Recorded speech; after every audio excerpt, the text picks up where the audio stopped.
Eh bien, donc bonjour à toutes et à tous.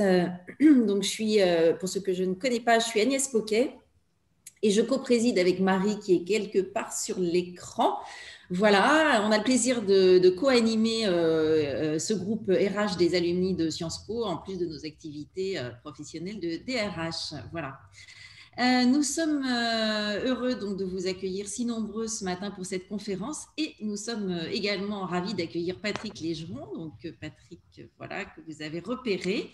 Donc Patrick est psychiatre, fondateur du cabinet Stimulus, co-auteur de différents rapports, un rapport sur les RPS pour le ministère du Travail et sur le burn-out pour l'Académie de médecine. Voilà. Avant de rentrer dans le vif du sujet, on voudrait dire deux mots sur l'activité de notre groupe RH, parce qu'on organise des conférences autour d'un fil rouge qu'on choisit chaque année ou à peu près chaque année. Donc un thème qui nous semble correspondre aux préoccupations de notre quotidien en tant que professionnel RH. Et pour information, notre prochain cycle s'intéressera à des sujets relatifs au RH dans la transition écologique, la gouvernance responsable, l'impact investment, les critères ESG, enfin voilà, tous ces thèmes-là. Donc, si vous avez des idées, si vous avez des recommandations, si vous souhaitez nous aider à organiser également des conférences, n'hésitez pas à nous contacter, Marie ou moi. On sera très heureux d'en parler avec vous et de faire vivre ce groupe ensemble. Voilà. Mais aujourd'hui, on va parler de nous. Alors, pourquoi on va parler de nous? Parce que depuis un an, et cette pandémie, en fait, on est rentré dans une course interminable en fait, d'obstacles dans notre profession et pour nos équipes, pour les équipes ressources humaines. Et les DRH ont passé la dernière année en fait, à ajuster en permanence l'organisation de leurs entreprises aux impératifs de l'urgence sanitaire et à gérer la crise au quotidien. On a fait l'objet de multiples sollicitations sur des sujets très variés, très, très concrets. Je vais en citer quelques-uns, mais il y en a plein d'autres. Il y a le déploiement du télétravail, il y a la mise en œuvre de protocoles sanitaires, il y a la gestion du chômage partiel, l'identification des salariés en difficulté, en détresse. Il y en a eu quand même pas mal. Il y a eu l'accompagnement des managers dans la gestion de leurs équipes à distance, des négociations avec les partenaires sociaux. Il va y avoir la qualité de vie au travail, qui est citée par la moitié des DRH comme une préoccupation importante pour le second semestre 2020. Bref, plein de choses qui, de ce fait-là, ont projeté la fonction RH sous les spotlights. Ça a été très riche pour notre fonction, qui s'est retrouvé replacé au niveau de discussions stratégiques. Donc, c'était extrêmement positif et on a joué quand même un rôle central parce que beaucoup de problématiques étaient liées à des problématiques humaines. Donc, la fonction est restée très engagée, mais aujourd'hui, c'est une fonction qui est quand même pas mal épuisée, voire au bord du burn-out. Pourquoi? Parce que cette gestion de crise, ça a généré un travail supplémentaire très important. Les équipes ont été souvent sursollicitées, parce que tout ça, c'est venu s'ajouter à un BAU en général déjà très chargé. Donc, il y a eu il y a une fatigue physique qui s'est installée, mais également une fatigue psychique. Et les gens sont un peu aujourd'hui sur les genoux. Il y a quelques études, quelques sondages qui ont été faits. Il y a un baromètre 2020 sur les DRH au quotidien réalisé auprès de 800 professionnels RH par les éditions Tissot et qui explique que 80% des gens qui ont été interviewés déclarent être épuisés, 80% quand même, 71% fragilisés et 67% isolés. Il y a également le témoignage de la NDRH qui a mis en place une cellule d'écoute psychologique depuis plusieurs années, mais ils ont constaté que depuis janvier, il y avait quand même une hausse de 50% des appels sur la ligne d'écoute dédiée à ces adhérents, donc ce qui est quand même énorme. Et dans une dernière étude, ça a été confirmé, une dernière étude qu'ils ont faite, il y a plus de 50% des DRH qui se disent proches du burn-out. Alors, pourquoi? Parce que parmi les grandes difficultés qui ont été remontées, il y a une gestion des priorités difficile, une complexité des procédures à mettre en place, il y a des tensions sociales qu'il faut gérer, et tout cela dans un contexte d'incertitude et puis qui s'installe dans la durée. Il n'y a pas de visibilité. Et à court terme, bah, la pression, on ne pense pas que la pression diminue. Pourquoi? Parce que d'abord, on n'est pas sorti de la crise, hein, ce n'est pas terminé. Et au moment du déconfinement, bah, les équipes RH seront de nouveau, ou je pourrais dire encore, au cœur du sujet, parce que, par exemple, il va falloir gérer des situations nouvelles liées, par exemple, aux règles de télétravail, qui vont poser de nouvelles questions. Il va falloir aider les équipes à se réapproprier leur environnement de travail. Il va falloir gérer la diversité des situations individuelles. Et puis, par ailleurs, dès que l'économie ne sera plus sous perfusion, est-ce qu'on ne va pas voir se multiplier des restructurations, des plans sociaux qui vont de nouveau mobiliser les équipes RH? Voilà. Il y a donc un vrai risque d'épuisement pour ces équipes qui, en plus, n'ont pas toujours les moyens nécessaires pour mener à bien leur mission, hein, en général. Et on peut craindre aussi un phénomène de décompensation pour cette population lorsque cette crise sera derrière nous. Et donc, bah, si nous, DRH, bah, on est là pour tout le monde, qui va prendre soin de nous et comment va-t-on faire face à cette situation? Merci Agnès pour cette introduction qui pose bien le sujet. Donc, avant de démarrer notre interview avec Patrick, je voulais vous poser quelques règles donc, pour l'animation de cette session. Donc, vous pouvez bien sûr poser vos questions dans le chat et on y répondra au fur et à mesure. Moi, je vais animer les questions auprès de Patrick. Après chaque question, on laissera un temps de 15 minutes où vous pourrez aussi poser en direct vos questions. Vous n'êtes pas obligé de n'utiliser que le chat. N'hésitez pas à ce moment-là à réouvrir votre micro pour poser la question. Donc, Patrick, merci. On a eu l'occasion de se rencontrer en différentes occasions dans le passé et je m'étais je me rappelle un peu inquiétée auprès de vous mais finalement, il y a des populations comme nous, les RH, où on est confronté à énormément de tensions et puis on n'a pas énormément l'habitude de solliciter de l'aide et on ne sait pas très bien comment se protéger. Donc, la première question que je voudrais vous poser, Patrick, vous qui avez mené autant d'études sur des populations extrêmement différentes, c'est quelles sont selon vous les sources du mal-être, entre guillemets là. Qu'est-ce qui fait que des populations comme nous, qui traitons de l'humain, pouvons nous trouver dans des situations où on se trouve, comme l'a dit Agnès, au bord parfois de l'épuisement, sans savoir comment nous protéger?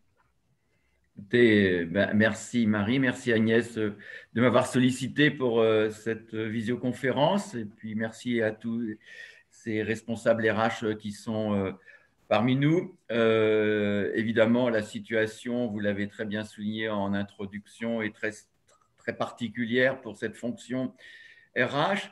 D'autant plus particulière que vous êtes la fonction, ça a déjà été dit, qui justement s'occupe de ces problématiques pour les salariés. Alors, je ne vais pas dire que c'est l'arroseur arrosé, mais en effet, on a vu, d'ailleurs, on a vu depuis une trentaine d'années où la question du mal-être, de la souffrance psychologique au travail est apparue et qui est à l'agenda de toutes les entreprises maintenant, cette question qu'elle soit appelée risques psychosociaux, qualité de vie au travail, bien-être, stress, enfin, plusieurs appellations, est à votre agenda.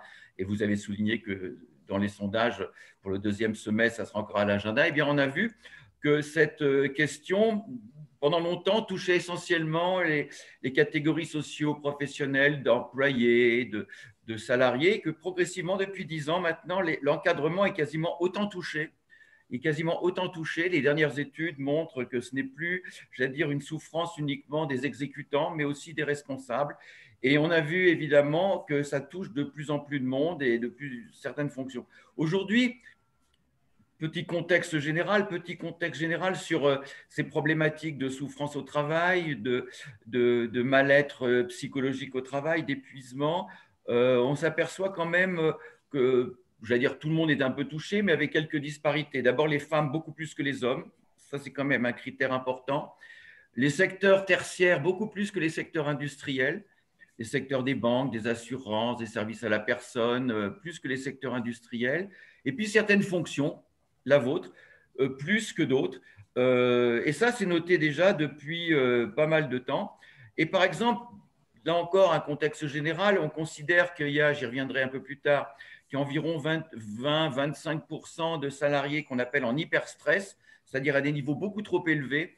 Eh bien, on s'aperçoit que les femmes dépassent souvent les 30%. Donc, en effet, et dans quelques entreprises où on a travaillé récemment, on voit que la fonction RH peut arriver à 40-45% d'hyperstress, c'est-à-dire des niveaux de stress beaucoup plus élevés que la moyenne française des salariés, toutes catégories confondues. Donc, on a cette problématique. Toujours dans le contexte, il faut aussi reconnaître que finalement, les RH sont des Français comme les autres et qui sont dans un contexte où la santé mentale est très impactée. Dans la population française aujourd'hui, Santé publique France, les psychiatres le constatent, les Français sont dans des états d'anxiété, de dépression beaucoup plus élevés. Par exemple, habituellement, il y a environ 8-9% de la population qui a un syndrome dépressif un peu marqué. Ça a doublé aujourd'hui. C'est pareil pour l'anxiété. Donc, on a évidemment toute une population française dont fait partie évidemment les RH qui sont en activation, j'allais dire, d'anxiété et de dépression. Alors, c'est lié évidemment à la crainte de la contamination virale, c'est lié à la crainte sur l'emploi, et puis aussi c'est lié à beaucoup de restrictions de notre mode de vie, c'est-à-dire le fait évidemment qu'avec les confinements et les couvre-feux successifs, eh bien les gens souffrent, j'allais dire, de cette privation, j'allais dire, d'un mode de vie, comme on a dit à la française, qui les perturbe. Alors, tout ça, c'est le contexte général. Et dans ce contexte général, les salariés se sont retrouvés, comme les DRH, plus spécifiquement, dans une modification importante de leur façon de travailler. Et évidemment, le télétravail est apparu, qui est à la fois comme le visage de Janus, la meilleure et la pire des choses, et avec des risques importants. Ce qui est très intéressant, c'est que l'agence européenne, il y a une grosse agence qui dépend de la Commission, qui est chargée de la sécurité et de la santé au travail, que vous connaissez sans doute, dont le siège est en Espagne à Bilbao. Et dès la fin 2009, c'est-à-dire avant l'épidémie, l'agence européenne, qui travaille beaucoup sur cette notion de risques psychosociaux, insistait sur le fait que la digitalisation du travail, et donc essentiellement, parlant simplement le télétravail, représente un nouveau facteur de risque. Et comme tout facteur de risque, il faut évidemment en prendre conscience et le gérer. Et là, évidemment, ce facteur de risque est lié à des problèmes de charge cognitive, de quantité de travail, de déséquilibre entre vie personnelle et professionnelle, d'isolement social, etc., etc. Voilà. Alors, pour les DRH, aujourd'hui, évidemment, nous sommes dans un contexte extrêmement spécifique, et là, il faut bien le comprendre, qui a beaucoup de facteurs. Vous savez que cette question de la souffrance au travail, cette question des risques psychosociaux est étudiée dans le monde, dans les pays comparables aux nôtres, depuis fort longtemps, et on a identifié des catégories de risques psychosociaux. Et les RH, évidemment, dans la situation Covid actuelle, cumulent énormément de facteurs de risques psychosociaux. Le premier qui a été souligné, le plus évident, Agnès le disait très bien, c'est la charge de travail considérable. Et on s'est aperçu aussi que quand on est en télétravail, cette charge augmente encore plus parce que ça ne se passe pas aussi facilement qu'on imagine. Donc, le télétravail accroît. Les gens en télétravail vous expliquent tous que finalement, les journées sont beaucoup plus longues que quand ils étaient chez eux. Donc, ce télétravail augmente, et même en présentiel, la charge de travail est considérable. Je ne suis pas un RH, mais en effet, tous les chantiers que vous avez mis en place, que vous devez conduire, ceux à venir, etc., vont la quantité. Mais au-delà de cette quantité de travail, en plus de la quantité, c'est-à-dire le nombre d'heures, le nombre de tâches, la quantification de l'importance du travail, vous avez également des tâches nouvelles, c'est-à-dire des choses inédites, inhabituelles. Et là, on sait bien que quand on est dans une routine à faire des tâches même importantes, mais qui sont nouvelles, qui sont pas nouvelles, qu'on maîtrise, eh bien, la charge cognitive est moindre. Donc là, vous avez beaucoup de choses. Vous savez, on attend également de la performance, on attend des résultats de ce que vous faites, et on sait bien que le stress de la performance est extrêmement anxiogène, c'est-à-dire que quand vos actions doivent aboutir à des résultats. Donc, on a tout cet aspect à la fois de charge en termes de quantité de travail, mais également de charge cognitive. Un deuxième facteur qu'il ne faut pas ignorer, c'est évidemment le fait que vous occupez de l'humain. Et là encore, toutes les études le montrent clairement, les professions qui sont en contact avec, en charge l'humain, des gens, les people, comme on dit, des personnes, eh bien, sont beaucoup plus sujettes à l'exposition à des émotions fortes.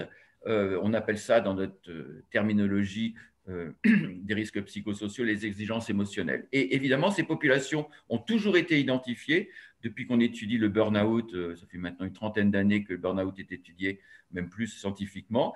Eh bien, ceux qui craquent les plus facilement, ce sont ces gens qui s'occupent des autres, c'est-à-dire évidemment les soignants, le secteur social, mais évidemment vous-même, puisque vous vous occupez de l'être humain. Donc, s'occuper des autres est un grand facteur de risque psychosocial. Vous avez également la confrontation à beaucoup de situations dans lesquelles vous êtes, je ne vais pas dire en injonction paradoxale, mais en aspect de préconisation un peu contradictoire. Et moi, j'ai rencontré beaucoup de RH me disant qu'ils étaient non pas dans des conflits de valeurs, mais en tout cas dans une situation un petit peu difficile pour eux, dans lequel parfois ils étaient amenés à faire des choses qui ne correspondaient pas forcément à leur propre valeur. Là encore, c'est très étudié dans beaucoup de recherches à quel point c'est dangereux pour la santé mentale, cette notion qu'on qualifie, que vous comprendrez très bien, de souffrance éthique.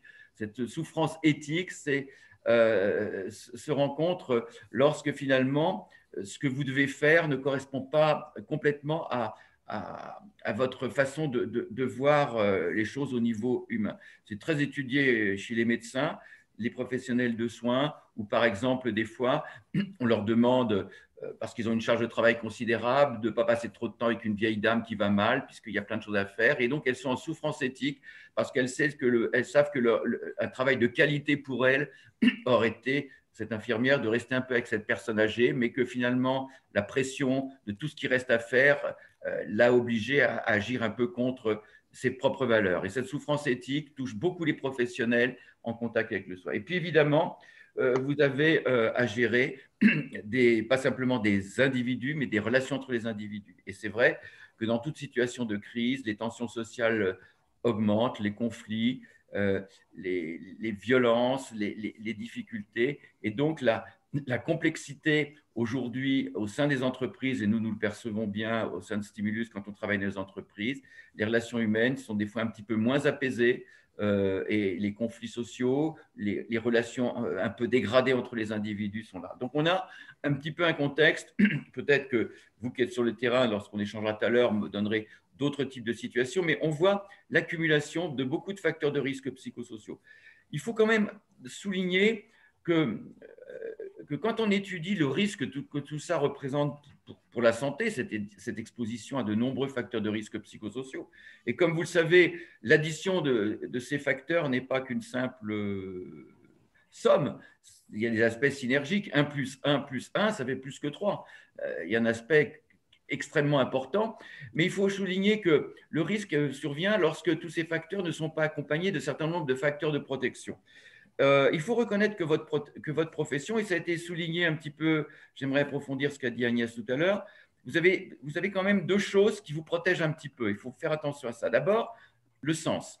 Votre métier a beaucoup de sens. On voit bien aujourd'hui que dans beaucoup de professions, on a beaucoup parlé des bullshit work, c'est-à-dire des boulots où vous ne voyez pas d'intérêt, pas de sens. Il y a quand même un sens. Vous occupez de l'humain, vous occupez des hommes, et toutes les professions qui s'occupent un petit peu de l'homme ont un sens formidable, et ce sens, évidemment, vous protège. On voit bien que lorsque on a énormément de tensions, de facteurs de risque, mais qu'en même temps, la mission qu'on a un sens très fort, on est protégé. Le sens protège énormément. Et donc, il faut accentuer votre sentiment que ce que vous faites a vraiment du sens, c'est important pour les gens.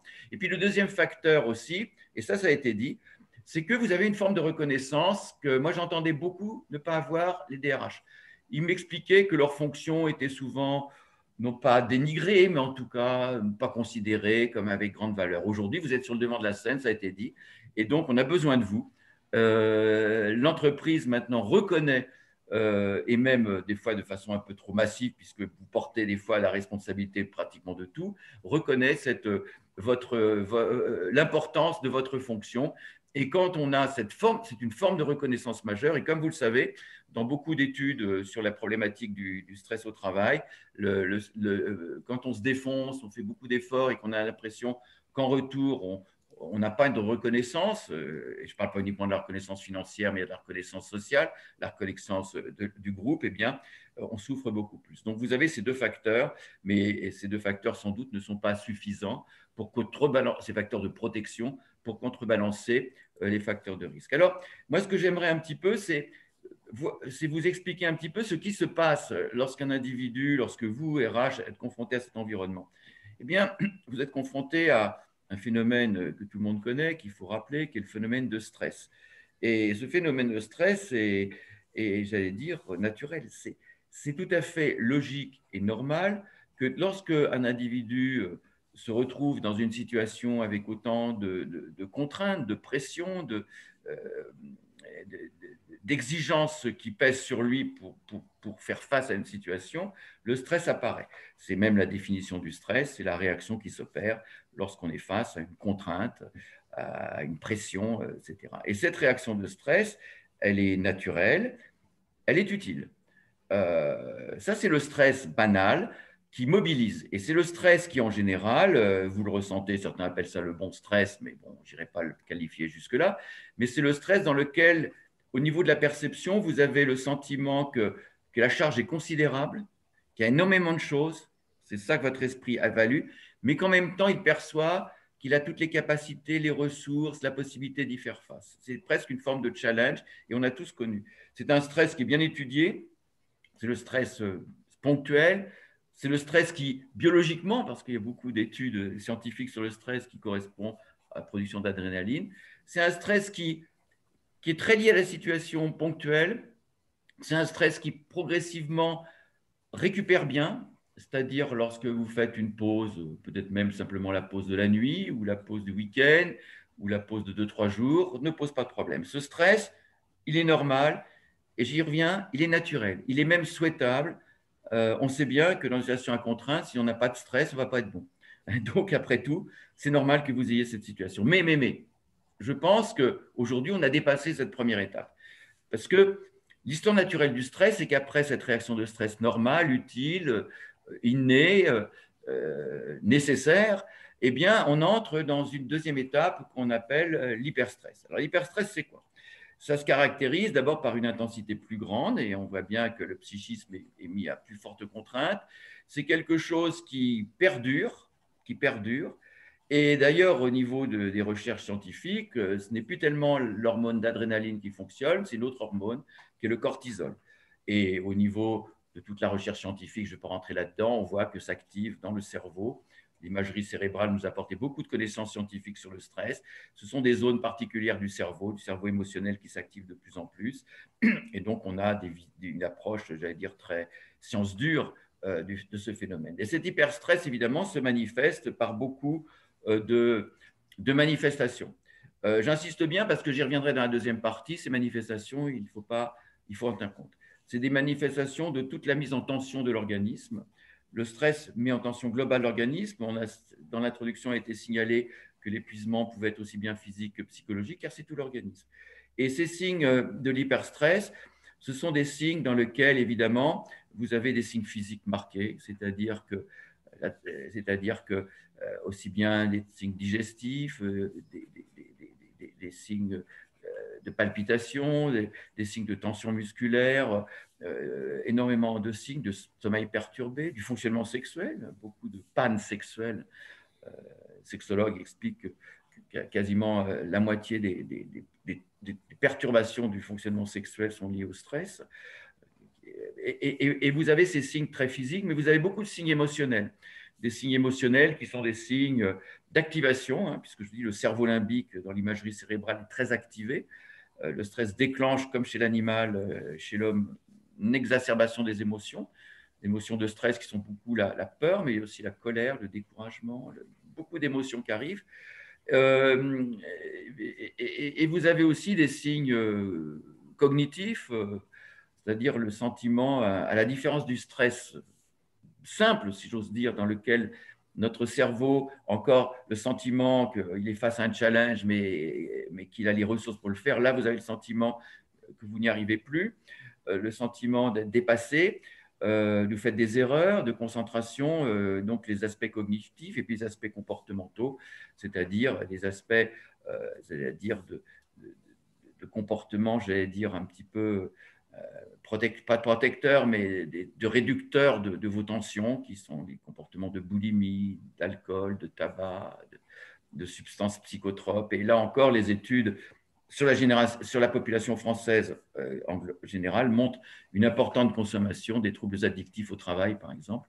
Et mes confrères médecins du travail me disent à quel point aujourd'hui les addictions qui était un petit peu en régression, augmente dans cette période-là. Voilà, donc ce qui est important, c'est que tous ces signes, évidemment, peuvent renvoyer à plein de choses, mais quand ils sont dans plusieurs domaines, vous avez à la fois des signes physiques, émotionnels, comportementaux, il y a de grandes chances que ça. Donc là, vous avez cette espèce de notion comment dirais-je, de surchauffe de l'organisme qui fonctionne encore. L'hyperstress, je vous donnais des chiffres tout à l'heure, c'est aujourd'hui 20 et 22% de la population.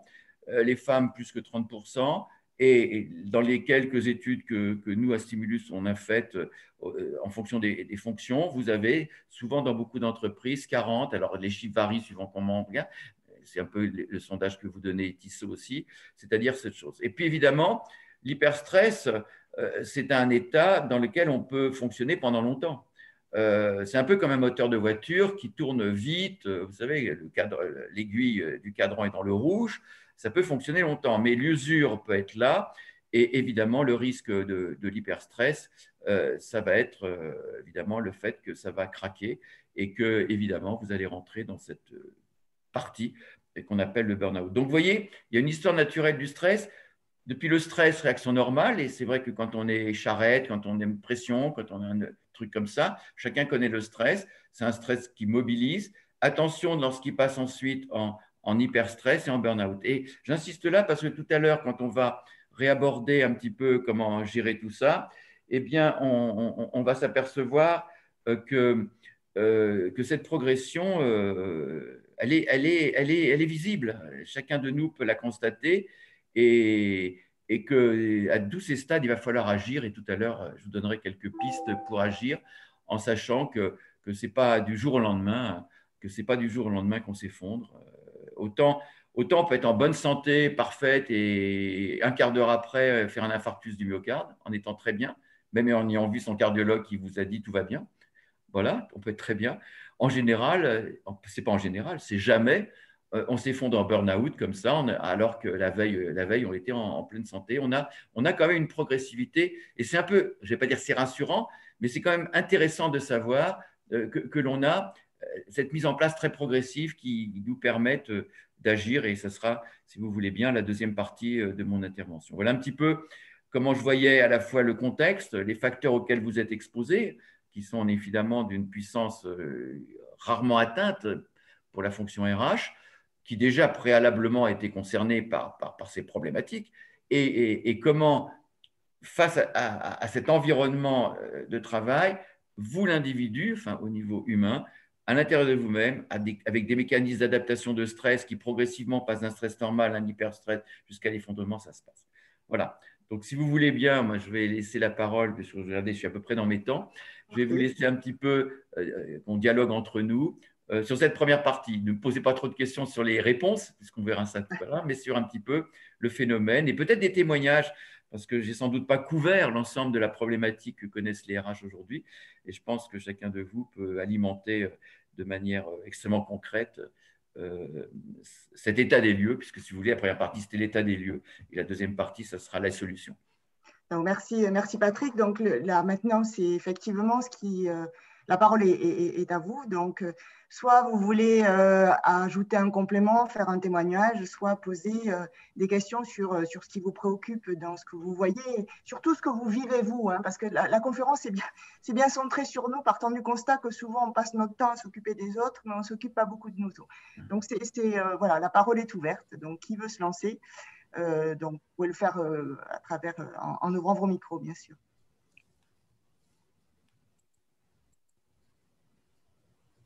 Je voyais, il y avait des conversés, des gens qui posaient des questions, donc peut-être peut être reprise. Alors, je n'ai pas beaucoup de questions dans le chat, je dois dire. Des remarques, des commentaires, est-ce que c'est… Isabelle, voilà. On a Dominique Fougera. Allez, ouais, bonjour à tous. Donc, moi, je voulais juste apporter un complément ou un témoignage. Moi, je suis la DRH d'une entreprise d'environ 2000 personnes qui exercent dans 17 pays. Et je voulais juste confirmer que ce que vous dites, on l'observe partout. Donc, ça n'a rien à voir avec les différentes cultures ou même les modes de fonctionnement de l'entreprise.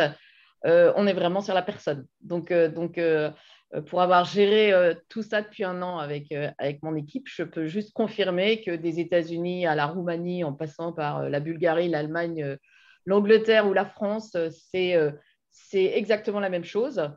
Ça a mis en avant terriblement notre fonction qui était reconnue, mais je ne pense pas dans ces proportions-là, que le démarrage de la crise chez nous, j'ai pris des décisions à l'encontre de ce que voulait mon DG et qui a, sur son mode à lui, reconnu qu'on avait eu raison de faire ça. Par exemple, on a mis en télétravail en 2 heures le 15 mars la totalité de nos salariés en leur interdisant d'aller voir des clients alors qu'il n'y avait aucun pays, même la France, qui était en lockdown à l'époque. Voilà. Donc, c'est ce genre de choses qui fait qu'on sort de j'allais dire, presque de son rôle pour s'imposer dans le cadre de l'entreprise. Voilà. Je veux juste rebondir, il y a 2 choses que j'ai bien notées dans votre remarque. La première chose, vous me dites, c'est partout pareil. Évidemment, moi j'ai toujours été étonné dans ma longue carrière de voir que les entreprises m'expliquaient. Je me souviens qu'une fois, je travaillais en contact avec un secteur bancaire.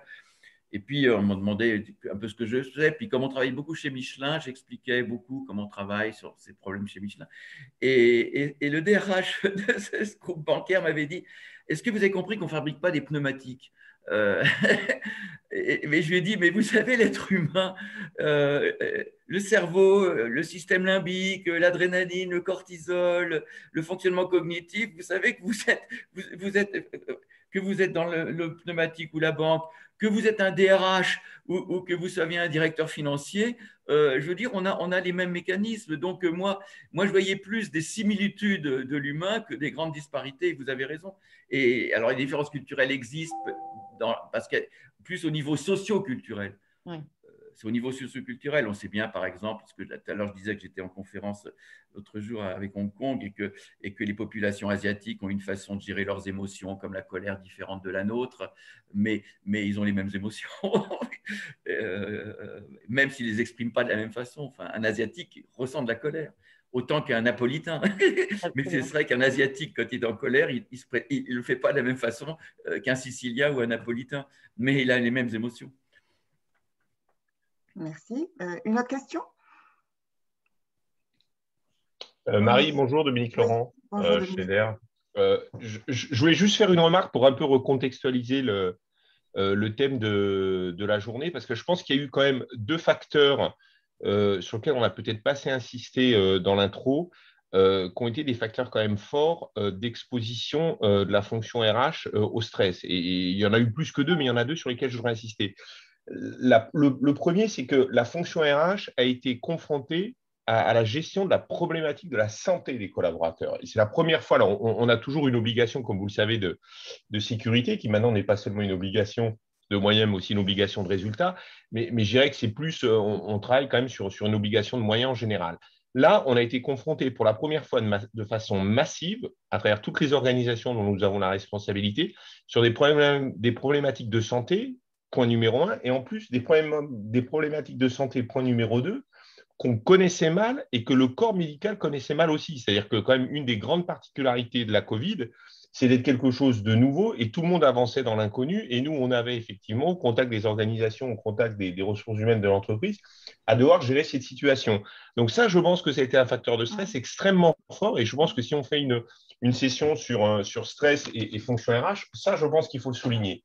Point numéro 2, et ce qui a été quand même très marquant et historiquement marquant dans la période, c'est qu'on a eu, en tout cas en France, mais je pense que ça a été vrai dans tous les pays, mais en France particulièrement, on a eu une production de normes quasi quotidienne. C'est-à-dire que tous les jours, et d'ailleurs, je mettais, moi, entre autres, j'avais écrit un papier là-dessus, le ministère du Travail nous sortait à raison de toutes les semaines, hein, et vous êtes tous familiers avec ça, les fameux protocoles sanitaires, qui en droit étaient un peu quand même des objets volants non identifiés, parce qu'on ne savait pas finalement quelle était la force de loi et le caractère juridique de ces documents, qui n'étaient ni des décrets, ni des règlements, ni des lois, mais qui en revanche devenaient opposables aux entreprises. Et cette production normative, quand on est RH, c'est toujours quelque chose qui est un facteur de stress. Et là, il y avait en plus une particularité, c'est qu'il fallait l'implémenter dans des temps très courts. On était sur du infra-hebdomadaire, alors qu'en général, quand on a une loi, on a 1 an, on a 2 ans pour mettre en œuvre cette loi. Je rappelle quand même qu'un des plus grands facteurs de stress de la fonction RH sur les 30 dernières années a été la mise en place des 35 heures. Et là, on avait toutes les semaines, on devait effectivement comprendre des textes de loi, enfin des textes de loi, on va dire des textes réglementaires qui avaient quand même parfois été un peu absconses à comprendre et plein d'injonctions contradictoires. Si vous relisez les protocoles du ministère du Travail, vous verrez que c'est plein d'injonctions contradictoires. On devait les comprendre, on devait les expliquer à la direction. Et la direction, quand effectivement des mesures sont prises et qui ne vont pas forcément dans le sens de ce qu'une direction souhaite parce que ça vient contraindre la poursuite de l'activité, bah, on est vu un peu comme celui qui apporte les mauvaises nouvelles et celui qui fait les lois. Vous savez que c'est souvent le reproche qu'on fait au RH. Ils viennent voir leur PDG, puis ils leur disent ah bah tiens, il faudrait faire ça. Le PDG n'est pas d'accord, il râle. Il lui dit ouais, mais ça, c'est une loi à la con. Et le DRH, il dit ouais, mais c'est pas moi qui fais les lois. Et là, toutes les semaines, donc on avait cette contradiction à gérer avec le management des entreprises, point numéro 1, pression sociale parce qu'on touchait à la santé des collaborateurs et une pression d'exécution de mise en œuvre parce qu'effectivement, toutes les semaines, la règle du jeu, elle changeait et toutes les semaines, il fallait réadapter les mesures sanitaires. Et je pense que la conjonction du fait de devoir gérer une problématique de santé qui plus est inconnue avec cette combinaison de normes qui changeaient toutes les semaines, je pense que ça, c'était un facteur de stress assez inédit pour la fonction RH. Merci Dominique. Patrick? Oui, tout à fait d'accord. Je soulignais dans la charge cognitive le fait quand vous gérez des choses nouvelles que vous maîtrisez pas, qui sont nouvelles, qui sont inconnues. En plus, j'ai insisté sur les injonctions paradoxales, contradictoires, etc. Et c'est vrai que la pression du temps, c'est une réalité très forte. Moi, j'ai bien aimé votre remarque concernant le fait de la santé. Alors évidemment, je vais prêcher pour ma chapelle. Moi, j'interviens la semaine prochaine dans un grand groupe de dirigeants, plutôt de PME d'ailleurs, et dans lequel une petite étude sur l'humain, et dans lequel on leur a demandé un petit peu à travers une enquête de dire qu'est-ce que le mot humain percutait dans leur esprit de dirigeants, et surtout des PME, je vous dis.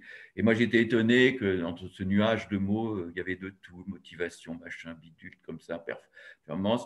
Le terme santé, le terme bien-être n'apparaissait pas du tout. Donc, j'étais quand même un petit peu étonné de voir que cette notion de santé n'apparaît pas massivement dans les préoccupations des entreprises suffisamment. Bon, maintenant, c'est mis sur le devant et je pense que c'est bien. Vous savez, il y a une grande enquête qui a été faite qui s'appelle Workforce Review in Europe, qui est sortie. Alors, beaucoup de ces grosses enquêtes sont sorties avant l'épidémie, mais bon, je pense que l'épidémie, loin d'atténuer les résultats, ont dû les augmenter, nous montre que nous sommes le pays dans lequel le sentiment qu'ont les salariés qu'on se préoccupe de leur bien-être au travail est très faible. 35% des workforce, pour donner les références, Workforce Review in Europe 2019, 35% des salariés français estiment que l'entreprise ne se soucie pas vraiment de leur bien-être psychologique. Aux Pays-Bas, c'est 16% seulement, en Allemagne aussi. Donc, vous voyez, et quand on dit et quand les salariés disent oui, l'entreprise fait des choses pour mon bien-être psychologique, à 55%, les Français disent « ouais, mais c'est un peu gadget, c'est pas grand-chose. C'est mettre peut-être une table de ping-pong dans un coin ou un truc comme ça. » Donc, on voit que nous sommes un pays dans lequel la perception que l'entreprise se quête. Et je pense, j'y reviendrai tout à l'heure dans les solutions personnelles, hein, je pense que cette problématique n'est pas encore à l'agenda complet. Et que, alors, ça a été souligné plusieurs fois, et c'est la perception que j'ai, à savoir que maintenant, les directions, et c'est Dominique qui parlait tout à l'heure, je crois, elle nous disait qu'elle est devenue, j'allais dire, quelqu'un d'important dans l'entreprise. Et peut-être qu'elle maintenant va pouvoir faire relayer ces messages au niveau de la top direction. Parce que trop souvent, ces problématiques de bien-être psychologique, hein, au-delà simplement de la souffrance, qui se posent de plus en plus avec cette période, puisque doivent être abordées maintenant au top niveau de l'entreprise. Et c'est rare dans notre pays que ce soit le top management, enfin les patrons plus haut niveau qui prennent en charge ce genre de problématiques. Alors, ça déborde la fonction RH, mais à mon avis, c'est quelque chose d'important. En fait, je pense aussi ce quoi les RH étaient confrontés, ce qui était assez inédit, c'est d'être vraiment en première ligne sur des sujets, comme l'a dit Dominique, qui étaient vécus comme parfois des entraves à la marche de l'entreprise, au business. Dominique aussi, la première personne, Fougera, avait dit, mais moi, c'était contre la partie commerciale. Et ça, c'est quand même compliqué, quoi, parce qu'on le fait souvent, les RH, on a ces rôles-là, mais ce n'est pas très partagé. On ne peut pas le partager avec beaucoup. Et c'est aussi, moi, ce que je trouve dans cette fonction, c'est qu'on doit prendre des décisions sans pouvoir vraiment les partager. Il y a un sentiment de solitude qui existe chez les dirigeants, mais qui est assez fort chez les RH, qui doivent prendre des décisions qui sont impopulaires ou qui sont parfois pour les collaborateurs, pour les syndicats, mais parfois aussi pas du tout supportées par la direction générale. Et contre vents et marées, ils doivent le faire. Il y a cette partie-là. Et puis, il y a le côté, ce que je trouve, moi, très consommateur d'énergie, qui n'a pas été abordé, c'est il faut toujours être celui qui va remonter le moral à ceux qui n'en ont pas, qui va être enthousiaste, qui va positiver, qui va dire on va de l'avant, etc. Alors que soi-même, on est affecté. Et donc, bon, je pense qu'il faudrait essayer d'en parler dans les solutions, mais c'est quelque chose qui pompe une énergie absolument dingue, quoi. Et je pense que ça peut aussi contribuer à un certain épuisement ou fatigue. Oui, ça a été tout à fait étudié, ce que dit Marie a tout à fait étudié dans les facteurs de risque psychosociaux, ce qu'on appelle les exigences émotionnelles, c'est-à-dire être obligé, j'allais dire, de réfréner ses propres émotions et comment dirais-je, et de les masquer, et pour au contraire présenter des émotions qui ne sont pas forcément les vôtres. On a beaucoup étudié ça, nous, chez Air France, avec les hôtesses de l'air, où finalement, elles devaient toujours sourire, même dans une situation un peu difficile. Et donc, c'est une des contraintes émotionnelles très fortes, c'est-à-dire qu'on a des émotions, et j'y reviendrai tout à l'heure, justement, c'est-à-dire de faire attention à ses propres émotions. Mais ça, j'y reviens dans la deuxième partie, parce que ce n'est pas une solution non seulement de nier ses émotions, de les refouler ou même de les travestir, etc. Il faut faire extrêmement attention, c'est un vrai danger. C'est un poison émotionnel. Enfin, le mauvais stress est un stress émotionnel très fort. Le stress émotionnel est très dangereux. Il y a une question dans le chat qui est au sujet aussi qu'il ne faut pas oublier les horribles assassinats de RH qui ont eu lieu au mois dernier. Combien de fonctions sont-elles exposées à ce point ? Donc, il y a eu un gars qui effectivement, ça a défrayé la chronique, mais qui était un salarié qui s'était retrouvé dans une solution, il avait été licencié, etc. Il était dépressif, mais il est allé carrément revoir ceux qu'il estimait comme responsables. Donc, il n'y a pas le DRH qui a supporté les frais, mais il a carrément assassiné cette personne-là. Et donc, je sais que ça a résonné émotionnellement dans la fonction. Bien sûr. Mais j'ai envie de vous dire, notre profession de psychiatre, partageons ce risque. Il y a aussi, on oublie, il y a aussi beaucoup d'agressions et même d'agressions très violentes sur des psychiatres aussi, une population un peu exposée aussi. Oui, Caroline Ferté, avocat associée au sein de FIDAL. En fait, je voulais rebondir sur ce qu'ont dit les deux Dominique, parce que c'est vrai que les DRH étaient en première ligne dans cette crise parce qu'ils ont dû monter au créneau et c'est vrai qu'ils étaient particulièrement associés à la direction générale pour essayer de trouver un peu cette ligne de crête entre les impératifs économiques et les impératifs de santé. Et en même temps, il y avait une spécificité française aussi, c'est qu'on avait très peur de la mise en cause de la responsabilité pénale des dirigeants. Je crois que c'était une crainte plus française qu'on avait plus en France que dans d'autres pays. Donc, c'est vrai qu'il y a quand même beaucoup de plaintes pénales qui sont en cours sur ces sujets-là. Donc, ça crée aussi un énorme stress. Et les DRH, quelquefois, ont pu remettre en cause l'organisation pour vraiment que les questions de santé priment sur des impératifs économiques. Et voilà, je trouvais ça intéressant. Mais c'est vrai que c'était...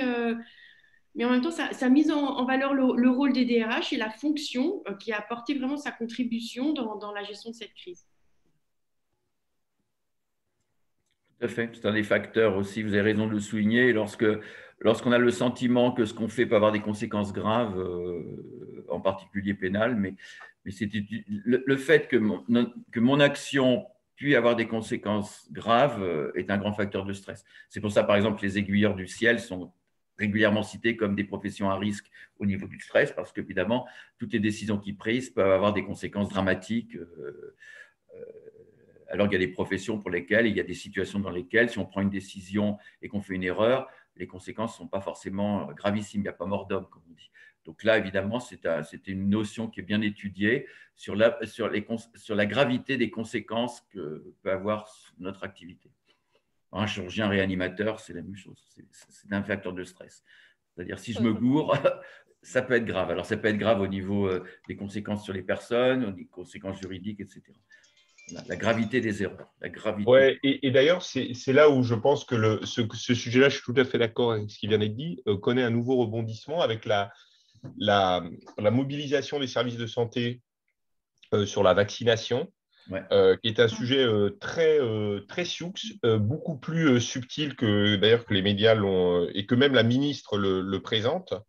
Parce qu'aujourd'hui, juste pour faire court, l'engagement des entreprises, ce n'est pas l'engagement des entreprises, c'est l'engagement des services de santé au travail dans la vaccination est un sujet qui concerne les services de travail interentreprises, contrairement à ce qu'on dit, c'est-à-dire que les entreprises dotées d'un service autonome de santé au travail, normalement, ne sont pas appelées à rentrer dans le plan de vaccination. Elles peuvent le faire, mais ce n'est pas elles qui sont mobilisées. Mais ça repose, évidemment, les entreprises ayant un objectif, je dirais, de bonne gestion et de bonne conscience, se sentent effectivement attraits à venir aussi vacciner à l'appui des services de santé interentreprises, mais ça pose effectivement des questions de responsabilité juridique, parce qu'apparemment, il n'est pas certain qu'en cas d'accident vaccinal, le traitement juridique et de responsabilité soit de même nature entre les SSTI et les SSTA.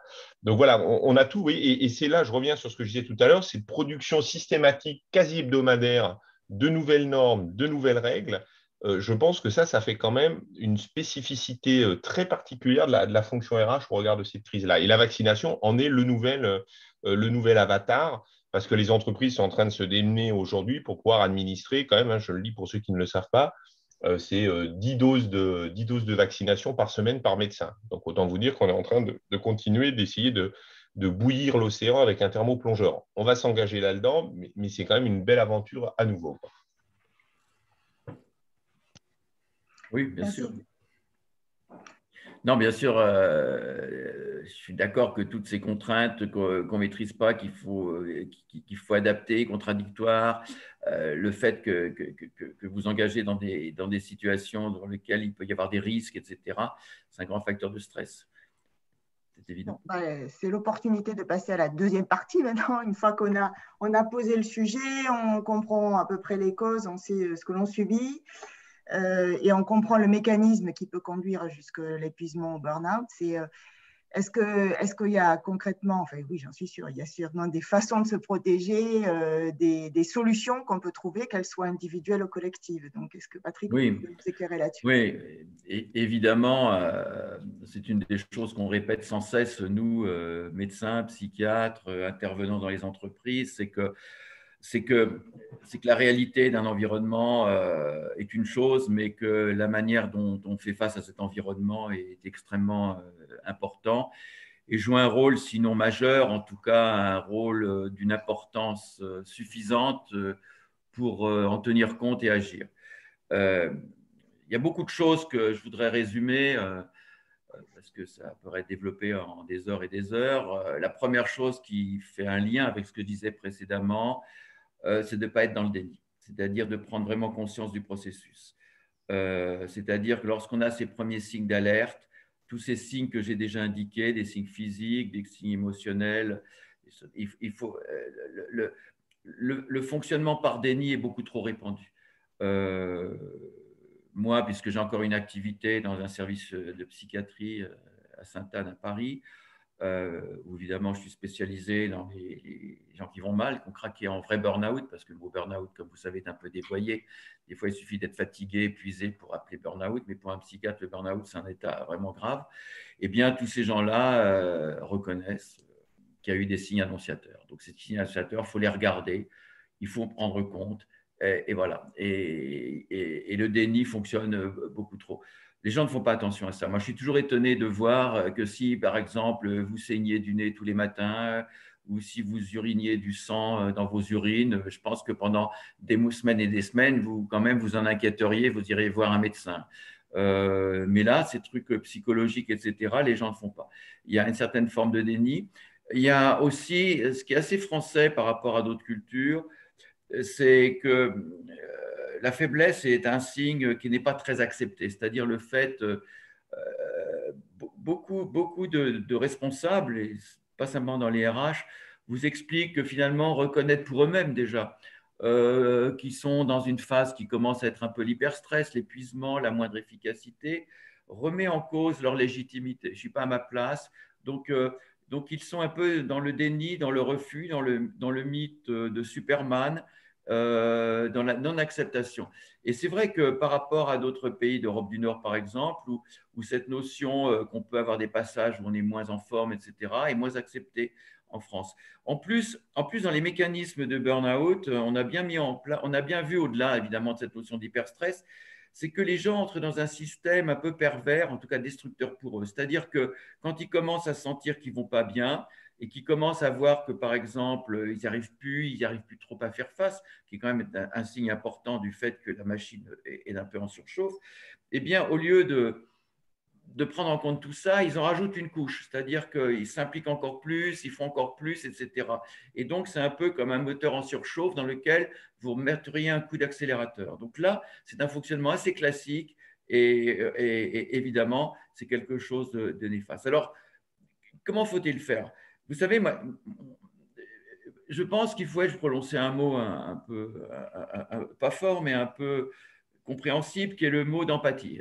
On demande toujours d'être empathique envers les autres, mais je pense qu'il faut être empathique envers soi-même. C'est quoi l'empathie envers soi-même? C'est-à-dire d'abord reconnaître qu'on a ses émotions. Ne pas les refouler, c'est-à-dire qu'on peut être inquiet, qu'on peut être en colère, qu'on peut être découragé. L'acceptation de ses propres émotions. L'acceptation de ses propres émotions, parce que trop souvent, les gens se culpabilisent d'avoir ces émotions. Et évidemment, ça rajoute du problème au problème. Donc, l'accepter.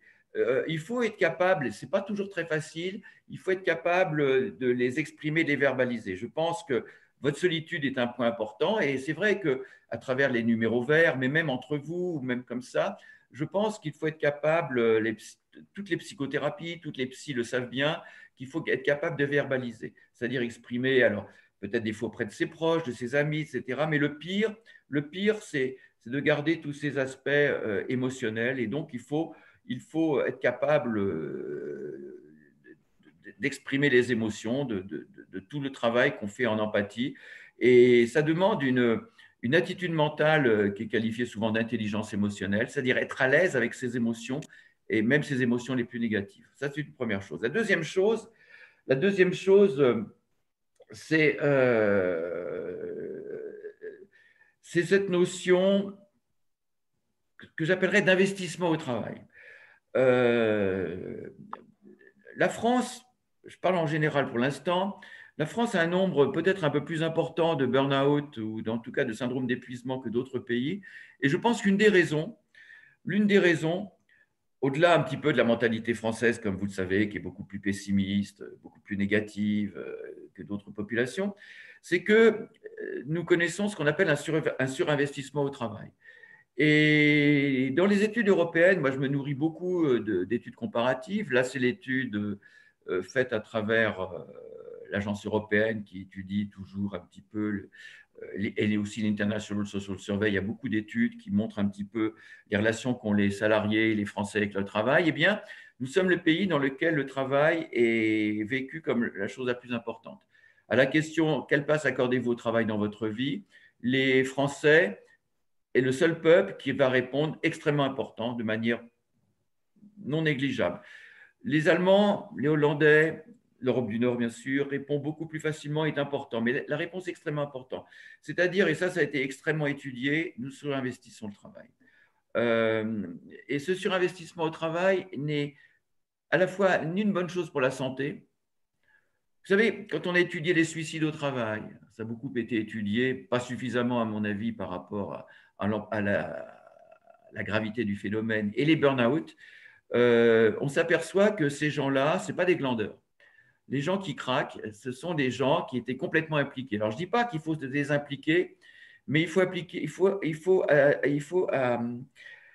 accorder au travail une importance, mais pas extrême. D'ailleurs, la préparation mentale des sportifs, moi j'ai beaucoup d'amis qui travaillent dans le coaching mental des sportifs, c'est de leur enlever tout le fonctionnement mental de surinvestissement. Par exemple, si vous entrez sur un stade en disant « il faut à tout prix que je gagne, si je perds, ça va être la catastrophe », vous êtes dans une situation de surinvestissement de votre travail et de stress extrême et pas forcément de victoire. Et les sportifs qui rentrent sur un stade avec une idée, non pas je m'en fous de perdre, c'est-à-dire avec un désinvestissement, c'est-à-dire avec des idées d'investissement raisonnable, c'est-à-dire oui, c'est important ce que je fais, mais après tout, il se peut que ça ne marche pas forcément, eh bien, c'est-à-dire qu'ils acceptent d'une certaine façon de ne pas être super performants. Non seulement ils sont plus performants que les autres, mais en plus, ils sont meilleurs pour la santé. Donc, le surinvestissement, il faut lutter. Et là encore, quand on s'aperçoit, quand on fait des études de psychologie, à la fois des cadres d'entreprise et sans doute des RH aujourd'hui, cette notion de surinvestissement.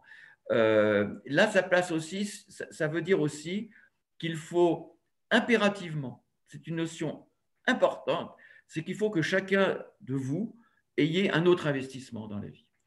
Même si vous n'avez pas beaucoup de temps à y consacrer, que ce soit des hobbies, des choses comme ça. Vous savez, moi, je fais beaucoup une comparaison financière aujourd'hui. Aujourd'hui, si vous allez voir votre banquier et que vous lui dites « j'ai de l'argent où je veux le placer », il va vous dire surtout diversifiez vos placements. Mettez pas tout l'argent sur le même placement. Il dit bien sûr, vous pouvez avoir un placement dans lequel vous mettez beaucoup, mais mettez aussi ailleurs. Eh bien, je pense que psychologiquement, il faut diversifier. Alors évidemment, quand on a des responsabilités dans une entreprise, quand on a un métier passionnant, l'investissement dans le travail est un investissement fort. En plus, les contraintes exigent que vous ayez cet investissement, mais il faut à tout prix que vous ayez un autre investissement. C'est-à-dire que vous soyez passionné pour les chorales grégoriennes, que pour n'importe quoi, même si vous n'avez pas beaucoup de temps, que vous ayez cette ressource-là qui est extrêmement importante. Là encore, les hobbies, l'investissement ailleurs est important. Et là encore, il faut lutter contre ce qu'on observe de plus en plus, nous, en fonction de gens qui ont des responsabilités comme vous, c'est le workaholisme. Le workaholisme, c'est-à-dire ce sentiment que finalement, on est complètement dépendant du travail. C'est épouvantable. Il faut travailler là-dessus. Donc, on a cette notion de l'important. Autre chose, ce qu'il faut faire, c'est travailler beaucoup le stress qui nous détruit, le stress qui va nous faire du mal, qui va faire rentrer dans l'épuisement et le burn-out, c'est un stress d'émotions négatives. C'est-à-dire, en effet, toutes ces émotions qui sont la peur, l'anxiété, le découragement, la colère, la révolte, enfin, toute cette gamme des émotions négatives que tout être humain possède. Et je faisais allusion dans toutes les cultures et dans toutes les choses. Alors, certains à plus forte dose qu'eux, et évidemment, on a tous des personnalités avec des émotions plus ou moins intenses, mais tout le monde les connaît. Eh bien, il faut les contrebalancer avec des émotions positives. C'est absolument indispensable. Et ça, ces émotions positives, il faut se les programmer. Moi, j'ai un professeur d'université McGill, donc canadienne, parce que les Canadiens sont très en avance sur ces problématiques de bien-être au travail. Il me disait, avec une belle formule, qui est anglophone, il me disait « A pleasure a day keeps the stress away ». C'est construit, je ne sais pas si vous connaissez la formule britannique du British English, pas de l'américaine, qui dit An apple a day keeps the doctor away. Ça veut dire manger des fruits, c'est bon pour la santé. Et bien ça, c'est A pleasure a day keeps the stress away.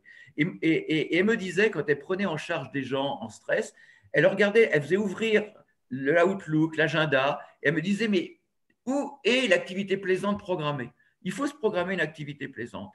Ça peut être 3 minutes, 5 minutes. Tiens, j'écoute l'ouverture du concerto de Rachmaninoff, ou tiens, j'appelle ma fille, ou tiens, je vais prendre il fait beau, je vais prendre un petit rayon de soleil dehors. Et ces moments positifs, il faut les gonfler, il faut se les stocker, il faut déclencher. Là encore, c'est étudié à travers beaucoup d'études biologiques. Ce qui est très intéressant dans tout ce qu'on dit, ce n'est pas que de la psychologie, vous savez, sciences molles, c'est très étudié au niveau de sciences dures comme les neurosciences, le fonctionnement du cerveau, mais la biologie, ça déclenche évidemment des endorphines, des choses qui neutralisent justement les réponses de stress. Donc les activités plaisantes, les choses comme ça. Il faut aussi évidemment maintenir les contacts sociaux.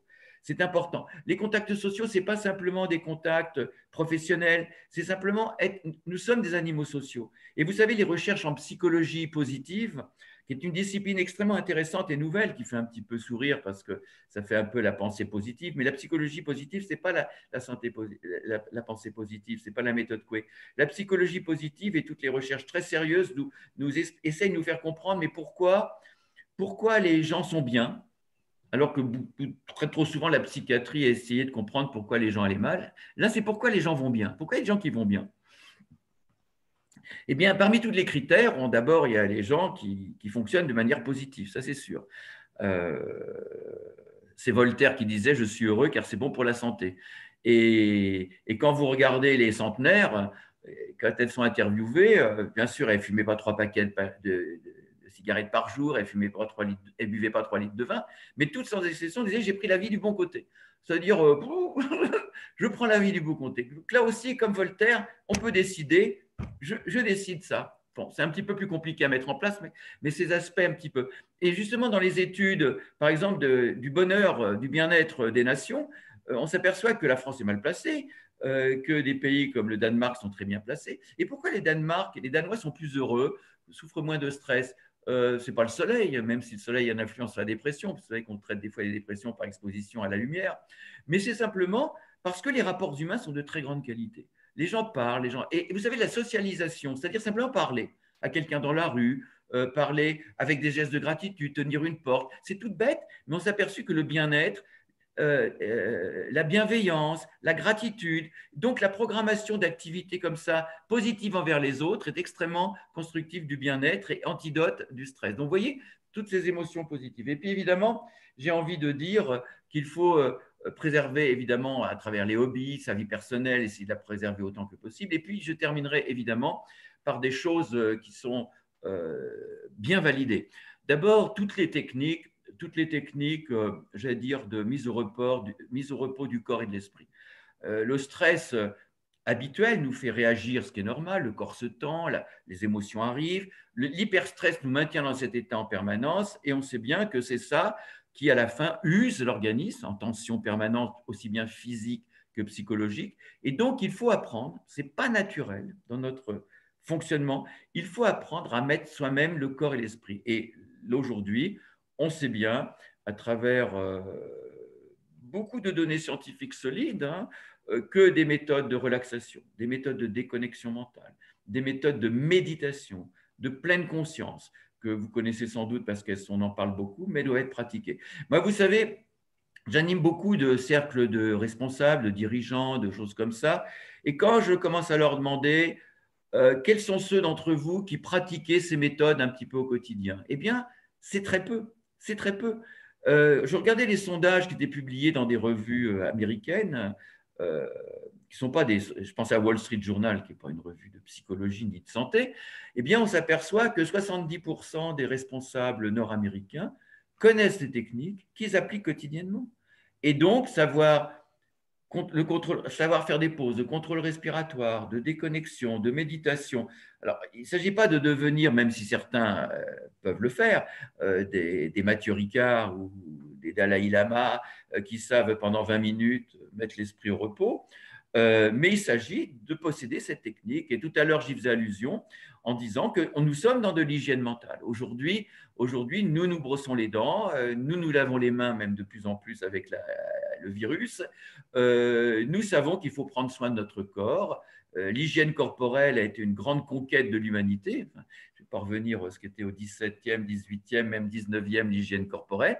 Cette hygiène mentale. Et donc, cette déconnexion est importante. Et il y a des méthodes très simples. Et comme je le dis souvent, c'est à pratiquer régulièrement. Enfin, je ne vais pas vous parler de moi, mais j'ai terminé mes études aux États-Unis, j'ai appris ça il y a maintenant longtemps, et c'est une des choses que je trouve le plus important dans ma pratique quotidienne, c'est-à-dire être capable de déconnecter, de faire des pauses. Et vous savez, les mini-exercices de relaxation, c'est-à-dire que ça dure simplement 3-4 minutes, sont des choses importantes.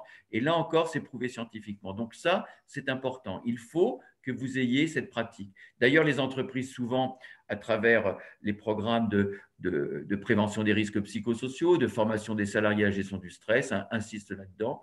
Et donc, faites-le pour vous. Faites-le pour vous. Je peux vous assurer, là encore, que toutes les études publiées dans des grandes revues, le Lancet, ce n'est pas dans Santé Magazine, toutes ces grandes revues montrent que les gens qui pratiquent régulièrement ces techniques se protègent complètement. Et puis, une chose importante sur laquelle je voudrais terminer avant de faire une autre petite conclusion, c'est qu'il faut évidemment faire attention à son hygiène de vie. Là encore, en situation de stress, l'hygiène de vie que vous rabâchent sans cesse tous les médecins est importante. L'hygiène de vie, c'est quoi? L'activité physique, l'activité sportive.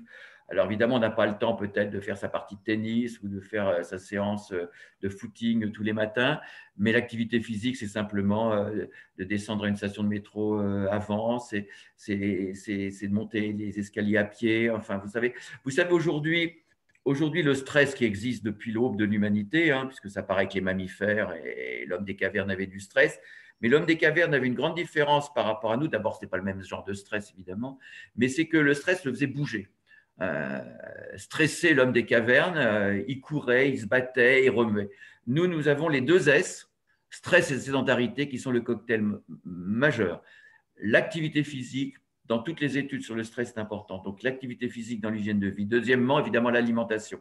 L'alimentation équilibrée. Et là encore, on sait aujourd'hui ce que c'est qu'une alimentation équilibrée. Il faut la respecter. Respecter le sommeil aussi. Respecter le sommeil. Il faut autant que faire se peut, même si vous avez des contraintes qui font que vous devez travailler des fois un peu tard, il faut préserver votre sommeil. Et vous savez, dans l'hygiène du sommeil, il y a une chose importante, c'est l'heure de réveil. Vous savez, les spécialistes du sommeil vous expliquent que des fois, on peut être amené à décaler l'heure du coucher en fonction de plein de choses. Des fois, on se couche plus tôt, des fois, on se couche plus tard en fonction des choses. Mais un impératif, c'est de garder autant que possible toujours la même heure de réveil. La même heure de réveil. Il faut synchroniser l'heure de réveil et que, par exemple, les grasses matinées, les choses comme ça ne sont pas forcément la meilleure chose à faire des fois quand on est stressé. Et puis, évidemment, toujours dans l'hygiène de vie, c'est les aspects, évidemment, de faire attention à tout ce qu'on peut appeler les faux amis du stress. On sait bien dans les études que les fumeurs, par exemple, sont des gens stressés. Quand on pose la question à un fumeur, pourquoi vous fumez? La grande majorité des réponses, c'est pour gérer mon stress. Mais ce sont des faux amis parce qu'il y a des effets rebonds de la nicotine, comme la caféine, comme l'alcool. Et là encore, je vous le disais tout à l'heure en introduction, on observe dans la population française et dans tous les contextes de gens qui sont mis à de l'hyperstress, cette augmentation des comportements un petit peu de recours à des substances qu'on appelle, nous, psychoactives. Licites ou illicites d'ailleurs, parce que vous avez beaucoup de gens qui commencent à prendre des substances médicamenteuses, bien sûr, mais même aussi d'autres types de substances. Et évidemment, c'est un refuge artificiel, donc là, faire attention.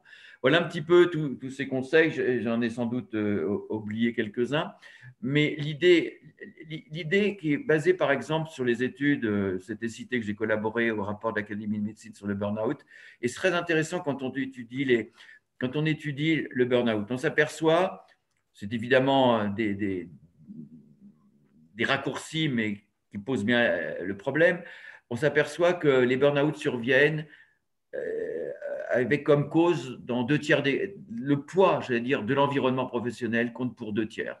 60-70% suivant les études, c'est-à-dire le fait que vous avez une charge de travail, tout ce que l'on a décrit préalablement de la condition dans lesquelles se trouvent les RH, de ces facteurs que moi j'appelle les facteurs de stress ou les facteurs de risque psychosociaux majeurs. Et ça explique 60 à 70%. Mais le reste, c'est quoi? Les 20 à 30% qui restent, c'est quoi? Évidemment, c'est minoritaire. C'est l'individu. Alors, je ne vais pas dire qu'il est responsable des burn-out, mais c'est l'individu. C'est-à-dire son fonctionnement psychologique, sa protection qu'il met en place, ses comportements, ses health behaviors, comme on dit, ses comportements de santé, ses techniques de déconnexion, enfin, tout ce qu'on a vu. Et donc, c'est important de mettre en place tout ça. Donc, on a à soi-même une certaine responsabilité pour sa propre santé. Et je pense que, aussi bien pour vous que le message que nous, on fait passer aussi auprès des salariés, moi, des fois, j'en ai un petit peu assez dans les entreprises d'entendre que finalement l'entreprise, même si elle a une grande responsabilité, explique la souffrance, la détresse psychologique, le mal-être des salariés dans son organisation, son management, ce qui est une réalité, il ne faut pas l'oublier. Mais je pense aussi que les individus ont un rôle à jouer. Ils ne sont pas des victimes passives là-dedans. Et pour les RH, je dis la même chose.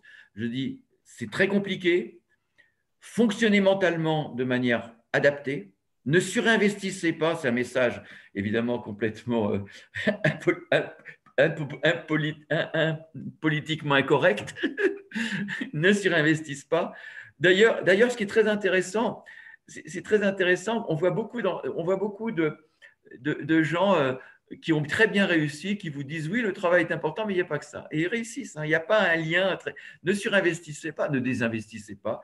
Ayez autre chose dans la vie, protégez-vous mentalement, cherchez les émotions positives. Il faut aller les chercher, hein. Elles ne viennent pas toutes seules. Cultivez-les, ayez une bonne hygiène de vie.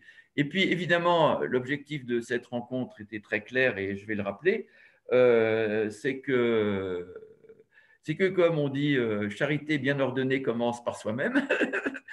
Et que, évidemment, comment peut-on bien s'occuper des autres si on ne s'occupe pas de soi-même? Et donc, c'est une approche extrêmement égoïste, mais pas tant que ça.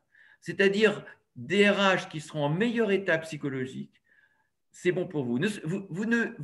Je dis souvent ça à des gens comme vous. Je dis ça aussi à des patrons, parce que je veux dire que la problématique aussi de certains patrons, je pense de PME, est catastrophique non seulement. Ils sont en grande souffrance. Il y a beaucoup de suicides de patrons aussi, comme vous savez, de ce qu'on appelle les petits patrons. Je leur dis, vous n'êtes pas des kamikazes. Vous n'avez pas décidé de sacrifier votre vie pour l'entreprise. D'ailleurs, même si vous décidiez, je ne suis pas sûr que votre entreprise survivrait quand même. Donc, vous n'êtes pas des kamikazes. Prenez soin de vous égoïstement. Et cette approche extrêmement égoïste, finalement, elle est très altruiste. Puisque finalement, si vous êtes en meilleur état psychologique, vous serez en meilleur état pour vous occuper des autres. Voilà un petit peu quelques pistes. Voilà. Merci beaucoup sur cette note très positive. Donc, est-ce qu'il y a quand même, on a le temps pour 5 minutes de questions, je pense, dans l'audience. Est-ce qu'il y a des personnes qui veulent réagir ou poser des questions? J'ai vu juste pour démarrer qu'il y avait une remarque d'une personne dans le chat qui disait que ça pourrait être intéressant de privilégier des groupes de travail de parole pour les RH. Je sais que des pratiques existent pour ne pas, je pense, vivre seul cette force émotionnelle que l'on ressent, mais partager. Donc, voilà, je pense que ça, c'est une… Alors ça, tout à fait d'accord. J'ai rapidement dit qu'il faut partager, trouver des endroits pour exprimer ce qu'on ressent. Il y a des clubs de dirigeants qui existent, hein, puisque j'interviens dans beaucoup de clubs APM, dans lesquels les dirigeants se rencontrent et de manière ouverte, accueillante, expriment leurs difficultés. Ils n'ont pas de dire ils n'ont pas peur d'exprimer, ce qui n'est pas facile parce qu'il faut aller, mais il faut exprimer. Alors, exprimer soit les difficultés, parce qu'on peut trouver des solutions techniques, je voulais dire matérielles à ces difficultés quand on partage avec des pairs, mais aussi, il ne faut pas avoir peur de commencer à exprimer un petit peu ses inquiétudes, ses difficultés, parce que d'abord, tout le monde les vit, etc. Il n'y a aucune honte. Il y a aucune honte. Vous savez, cette espèce… Ce n'est pas simplement culturel, mais c'est dans l'entreprise très fort. Moi, je me souviens justement d'un DRH il y a quelques années qui me disait, oui, vous avez raison, les émotions, c'est quelque chose d'extrêmement important. Je dis, bien sûr, les émotions, c'est important. L'être humain fonctionne avec des émotions et au travail, il y a des émotions. Il m'a dit, oui, justement, il faut que vous m'aidiez à gérer mes émotions parce que je me mets dans une situation un peu difficile. Je vais être amené à conduire un PSE et que ce n'est pas facile pour moi. Il ressentait évidemment des émotions. Je veux dire, c'est un être humain. Voilà. Et je lui dis, oui, bien sûr, on peut discuter comment je peux vous apporter quelques conseils pour mieux gérer vos émotions. Il me dit, il faut surtout que les gens voient que je n'ai aucune émotion. Pour lui, c'était ça. Je lui ai dit, ben non, c'est pas ça. Gérer ses émotions, c'est être à l'aise avec ses émotions. C'est ça l'intelligence émotionnelle. Et ne pas avoir peur en disant, bon, ne pas avoir peur de livrer un peu ses états émotionnels. Alors, il y a une certaine dose. Le milieu du travail n'est pas le lieu où on s'épanche émotionnellement. Mais vous savez, le problème aussi du stress au travail et des DRH, c'est que ces aspects émotionnels, comme ça a été dit tout à l'heure, sont complètement gardés. On doit tout garder pour soi, on ne doit rien exprimer, etc. Et ça, c'est un prérequis. Et quand on aborde ça, moi, je me souviens ce qu'avait dit une fois un responsable d'entreprise, quand j'avais fait un petit topo là-dessus, il m'a dit, il faut s'occuper des états d'âme. J'ai dit, oui, il faut s'occuper des états d'âme. Il faut s'occuper non seulement des états d'âme des gens, mais des siens aussi. Voilà. Très bien. Est-ce qu'il y a une question en direct? Réaction? Peut-être que des gens peuvent dire eux-mêmes, c'est intéressant, s'il y a quelques témoignages, j'ai sans doute publié des conseils, et peut-être qu'il y a des gens qui ont déjà réfléchi comment mieux gérer leur stress, comment se protéger, comment faire attention. Enfin, un peu comme, vous savez, un peu comme M. Jourdain fait de la pro sans le savoir, je pense que chacun a mis en place plus ou moins consciemment des stratégies pour se protéger un peu du stress. Donc peut-être qu'il peut y avoir quelques témoignages. Qui se lance? Moi, je veux bien. Oui. Juste peut-être un conseil, quand on accompagne en fait les entreprises et les dirigeants, on s'aperçoit que souvent, il y a une sorte d'injonction, comme si tout le monde devait faire la même chose. Or, je pense que c'est important que chacun puisse trouver son propre programme, sa propre façon de faire. On l'a vu notamment en mettant en place un programme de mindfulness spécifique. On s'aperçoit que souvent, on nous dit de méditer de telle et telle façon, mais ça ne convient pas à tous. Et il est vraiment important de s'écouter et de faire des choses très sur mesure et parfois très loin de ce qui est dans un magazine ou dans un conseil posé pour les autres. Écoutez-vous et faites vraiment du sur mesure quoi que vous fassiez. Alors, je suis entièrement d'accord. De toute façon, bon, il y a des modes. C'est vrai que moi, j'ai commencé la relaxation que je pratique. C'est une des choses extrêmement importantes pour moi. Mais je ne fais pas du tout de mindfulness. Moi, je fais de la relaxation style training autogène. Enfin, je ne vais pas rentrer dans des détails. Vous savez, c'est comme on dit, faites une activité physique. Après, on peut faire de la marche, de la bicyclette, du tir à l'arc. Je veux dire, il y a 1000 façons de faire une activité physique, de se remuer. Et de même, il y a 1000 façons de se relaxer. Donc, quand on va dire aux gens, il faut que vous… En revanche, l'idée d'être capable de mettre l'esprit et le corps au repos, il y a 1000 façons. Et je suis d'accord avec vous. Moi, mon grand ami, puisqu'on a fait nos études ensemble, on a écrit plein de livres ensemble, c'est Christophe André, qui est presque le pape de la mindfulness et de la méditation. Christophe André, moi, je disais à Christophe, moi, la mindfulness, j'ai essayé, ça ne me convient pas. Ça ne me convient pas et je pratique d'autres types de relaxation basés plus sur le contrôle respiratoire, la détente des muscles, des choses comme ça. Mais peu importe. Mais vous avez raison, il ne faut pas mettre les gens dans un moule. Ouais, moi, je peux témoigner. Enfin, moi, je fais du yoga tous les matins. Ça a changé ma vie. Mais c'est la régularité, c'est pas tellement la longueur. C'est ça. Oui. Moi, il m'a fallu des années pour me poser ça dans ma journée parce que je considérais que je n'avais pas le temps. Et quand on voit le bénéfice d'une pratique de 10 minutes que ça apporte à la journée, c'est ça. Et l'autre chose que je voulais partager, c'est sur oser dire les choses, en fait, à titre personnel. Moi, j'ai eu un moment où j'ai été, il y a peu de temps, il y a quelques années, je pense en limite. J'ai écouté mon corps, j'ai écouté, et à un moment donné, j'étais sur trois jobs à la fois, en quelque sorte. Et je suis allée voir mon patron en lui disant, écoute, je ne peux plus, là. Je ne peux plus, et émotionnellement, ce qui ne m'arrive plus maintenant, j'ai les larmes qui sont montées aux yeux, et il m'a regardé, waouh. Et en fait, il m'a écouté alors que j'avais hésité à le faire, en me disant, si je dis ça, on va encore penser que voilà, je ne tiens pas le choc. Et en fait, j'avais tellement absorbé de charges, en disant rien, en pensant que je rendrais service et que ça rendait service à l'entreprise, et qu'à un moment donné, finalement, j'étais au bord de craquer. Et surtout, c'est que j'ai été entendue. Et donc, parce que voilà, on savait très bien que ce n'était pas parce que je faisais un moment de faiblesse ou que je n'étais pas compétente. Et je me permets de le dire parce que j'ai tellement hésité à le faire alors que c'était ce qu'il fallait faire. Et j'aurais pu le faire peut-être. Tout à fait. Et oser le faire. Ouais, j'irais plus loin. Je voudrais juste rebondir parce que on est dans un fonctionnement de bienveillance. Cette notion de bienveillance au travail est importante. Et là encore, les chiffres, excuse-moi de refaire un peu de French bashing, les chiffres ne sont pas favorables à notre pays. Par exemple, l'enquête que je citais, la Workforce Review, une enquête régulière, pas sur simplement 8 pays, mais enfin des pays qu'on peut comparer comme l'Allemagne, les Pays-Bas, la Norvège, etc. L'Espagne, la France, enfin, peut-être l'Europe initiale, si vous voulez. Et dans ces enquêtes, quand on demande aux salariés en général, en cas de mal-être, pourriez-vous l'exprimer facilement à votre responsable? Eh bien, nous sommes un des pays dans lequel la réponse est la plus faible. Dans des pays comme les Pays-Bas, la Norvège, la Suède. Et donc, ça veut dire aussi qu'il faut que la possibilité que Marie vient de nous expliquer d'aller dire, etc., elle n'est pas aussi simple dans notre pays que d'autres. Et là, on sait bien que d'exprimer son mal-être, non seulement permet peut-être que la personne en tienne compte et modifie un petit peu vos conditions de travail, mais même si ce n'est pas le cas, parce que beaucoup de gens me disent, mais même si je vais exprimer, ça ne changera rien, parce que j'aurai la même charge de dire oui, mais les psys vous répondent, le fait de l'avoir exprimé, le fait de l'avoir sorti, apporte déjà quelque chose de très important. Et que quand on va exprimer ses difficultés à quelqu'un, ce n'est pas uniquement une démarche, j'allais dire, matérielle d'obtenir quelque chose, mais c'est en effet une démarche, j'allais dire, émotionnelle extrêmement importante de ça. Et malheureusement, ça demande aussi une culture, et là on est vers l'ensemble, c'est qu'il y a une acceptation beaucoup plus forte que les gens expriment. Et justement, dans les conférences que je fais auprès de dirigeants, je les entraîne à ce qu'ils soient capables d'écouter avec bienveillance lorsque les gens leur expriment un mal-être au travail, parce que c'est une réalité. On n'est pas dans le monde des bisounours. L'idée que tout le monde va bien est une idée dangereuse. Ça ne veut pas dire que tout le monde va mal, mais qu'il y a des moments où les gens peuvent être en difficulté, en souffrance, ça s'écoute tout simplement. Je pense qu'il est temps de conclure, parce qu'il reste quelques minutes. Agnès, tu veux dire un mot pour conclure? Non, écoutez, merci beaucoup. Je pense que ça nous a fait du bien déjà. Et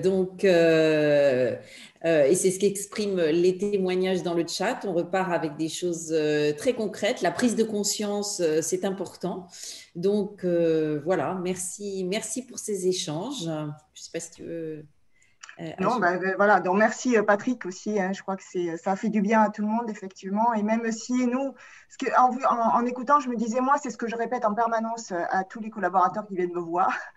Et puis très souvent qu'on ne s'applique pas à soi-même. Donc moi je retiens ça. Hein, c'est commençons par travailler sur nous-mêmes et on sera beaucoup mieux et on pourra faire du bien aux autres aussi dans notre mission qui est aussi belle. Donc merci à vous, merci Patrick, merci à tous pour votre participation et vos commentaires aussi. La conférence était enregistrée, Alessandra. On a posé la question de savoir comment y accéder parce que des gens ont dû partir. Alors, je pourrais la communiquer par email à toutes les personnes qui s'étaient inscrites. Ah ben, super. Et de toute façon, ce sera sur YouTube et mis aussi sur la page du groupe RH.